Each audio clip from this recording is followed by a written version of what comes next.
ನಮಸ್ತೆ ಎಲ್ಲರಿಗೂ. ಇವತ್ತು ನಾನು ಕಾಯಿ ಒಬ್ಬಟ್ಟು ಅಥವಾ ಕಾಯಿ ಹೋಳಿಗೆನ ಹೇಗೆ ಮಾಡೋದು ಅಂತ ತೋರಿಸ್ಕೊಡ್ತಾ ಇದ್ದೀನಿ. ಕಾಯಿ ಹೋಳಿಗೆ ಒಂದು ಸಾಂಪ್ರದಾಯಿಕ ಸಿಹಿ ತಿಂಡಿಯಾಗಿದೆ.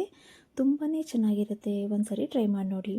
ನಾನು ಇಲ್ಲಿ ಒಂದು ಪಾತ್ರೆಯಲ್ಲಿ 1 ಕಪ್ ಆಗುವಷ್ಟು ಮೈದಾ ಹಿಟ್ಟು, 1 ಕಪ್ ಆಗುವಷ್ಟು ಗೋಧಿ ಹಿಟ್ಟು, ಸ್ವಲ್ಪ ಅರಿಶಿನ ಪುಡಿ ಹಾಗೆ ಸ್ವಲ್ಪ ಉಪ್ಪನ್ನು ಹಾಕಿ ಮಿಕ್ಸ್ ಮಾಡಿಕೊಂಡು ನಂತರ ಸ್ವಲ್ಪ ಸ್ವಲ್ಪ ನೀರನ್ನು ಹಾಕಿ ಮೃದುವಾದ ರೀತಿಯಲ್ಲಿ ಹಿಟ್ಟನ್ನು ನಾದ್ಕೊಳ್ತಾ ಇದ್ದೀನಿ.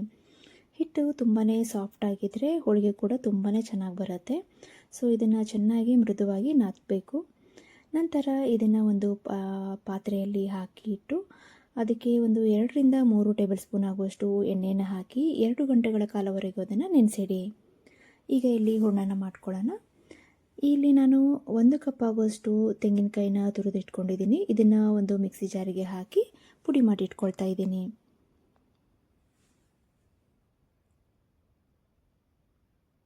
ಈಗ ಇದು ರೆಡಿಯಾಗಿದೆ. ನಂತರ ಇಲ್ಲಿ ನಾನು ಅರ್ಧ ಕಪ್ ಆಗುವಷ್ಟು ಬೆಲ್ಲದ ಪುಡಿನ ತೆಗೆದುಕೊಂಡಿದ್ದೀನಿ. ಒಂದು ಪಾತ್ರೆಯನ್ನು ಒಲೆಯ ಮೇಲಿಟ್ಟು ನಂತರ ಬೆಲ್ಲದ ಪುಡಿನ ಹಾಕಿ ಅದಕ್ಕೆ ಒಂದು 3 ಟೇಬಲ್ ಸ್ಪೂನ್ ಆಗುವಷ್ಟು ನೀರನ್ನು ಹಾಕಿ ಅದನ್ನು ಬಾಯ್ಲ್ ಮಾಡಿ ಒಂದು ಎಳೆ ಪಾಕ ಬರಬೇಕು. ಅದನ್ನು ಹಾಗೆ ಅದಕ್ಕೆ ತುರಿದಂತಹ ತೆಂಗಿನಕಾಯಿನ ಹಾಕಿ ಚೆನ್ನಾಗಿ ಮಿಕ್ಸ್ ಮಾಡಬೇಕು. ಒಂದು 5 ನಿಮಿಷ ಅದನ್ನು ಚೆನ್ನಾಗಿ ಮಿಕ್ಸ್ ಮಾಡಿ ಹಾಗೆ ಇದಕ್ಕೆ ಸ್ವಲ್ಪ ಏಲಕ್ಕಿ ಪುಡಿನ ಹಾಕಿ ಚೆನ್ನಾಗಿ ಮಿಕ್ಸ್ ಮಾಡ್ತಾ ಇದ್ದೀನಿ. ನಂತರ ಫ್ಲೇಮ್ನ ಆಫ್ ಮಾಡಿಬಿಟ್ಟು ಇದನ್ನು ತಣ್ಣಗಾಗಲು ಬಿಡಿ. ಇಲ್ಲಿ ನಾನು ಹಿಟ್ಟನ್ನು ಚೆನ್ನಾಗಿ ಇವಾಗ ನೆಂದಿದೆ. ಚಿಕ್ಕ ಚಿಕ್ಕ ಉಂಡೆಗಳನ್ನಾಗಿ ಮಾಡಿಟ್ಕೊಳ್ತಾ ಇದ್ದೀನಿ. ಹೂರಣನೂ ಕೂಡ ಚಿಕ್ಕ ಚಿಕ್ಕ ಉಂಡೆಗಳನ್ನಾಗಿ ಮಾಡಿಟ್ಕೊಳ್ತಾ ಇದ್ದೀನಿ.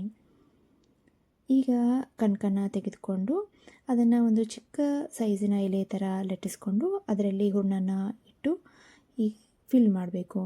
ಮೇಲ್ಗಡೆ ಬಂದಂತಹ ಎಕ್ಸ್ಟ್ರಾ ಏನು ಹಿಟ್ಟಿರುತ್ತಲ್ಲ ಅದನ್ನು ರಿಮೂವ್ ಮಾಡಿ ಹಾಗೆ ಸ್ವಲ್ಪ ಎಣ್ಣೆಯನ್ನು ಹಚ್ಚಿ ಅದಕ್ಕೆ ನಂತರ ನಿಮಗೆ ಯಾವ ಸೈಜಲ್ಲಿ ಬೇಕು, ಸ್ವಲ್ಪ ದೊಡ್ಡದಾಗಿ ಅಥವಾ ಸ್ವಲ್ಪ ದಪ್ಪ ಅಥವಾ ತೆಳ್ಳಗೆ ಬೇಕಾದರೆ ತುಂಬ ತೆಳ್ಳಗನೂ ಕೂಡ ಇದನ್ನು ಲಟ್ಟಿಸ್ಬೋದು. ನಂತರ ಕಾಯ್ದಂತಹ ಹೆಂಚಿನಲ್ಲಿ ಇದನ್ನು ನಾನು ಹಾಕ್ತಾಯಿದ್ದೀನಿ. ನಾನು ಮೀಡಿಯಮ್ ಸೈಜ್ನಲ್ಲಿ ಹೋಳಿಗೆನ ಮಾಡ್ಕೊಂಡಿದ್ದೀನಿ. ನಂತರ ಎರಡೂ ಕಡೆ ಚೆನ್ನಾಗಿ ಇದನ್ನು ಬೇಯಿಸಬೇಕಾಗತ್ತೆ. ನೋಡ್ಬೋದು ಎಷ್ಟು ಚೆನ್ನಾಗಿ ಉಬ್ಬಿ ಬರ್ತಾ ಇದೆ. ಈ ಕಾಯಿ ಹೋಳಿಗೆ ತುಂಬಾ ಚೆನ್ನಾಗಿರುತ್ತೆ, ಟೇಸ್ಟಿಯಾಗಿರುತ್ತೆ. ನಾನು ತೊಗೊಂಡಿರುವಂತಹ ಮೆಜರ್ಮೆಂಟಲ್ಲಿ 5 ಕಾಯಿ ಹೋಳಿಗೆನ ಮಾಡಿದ್ದೀನಿ ನಾನು. ಫಸ್ಟ್ ಟೈಮ್ ನಾನು ಮಾಡಿರೋದು, ಆದ್ರೂ ತುಂಬಾ ಚೆನ್ನಾಗಿ ಬಂತು. ನೀವು ಒಂದ್ಸರಿ ಟ್ರೈ ಮಾಡಿ ನೋಡಿ. ಈ ವಿಡಿಯೋ ಇಷ್ಟ ಆಗಿದ್ದರೆ ನಿಮಗೆ ಲೈಕ್ ಮಾಡಿ, ಶೇರ್ ಮಾಡಿ, ಸಬ್ಸ್ಕ್ರೈಬ್ ಮಾಡಿ. Thank you.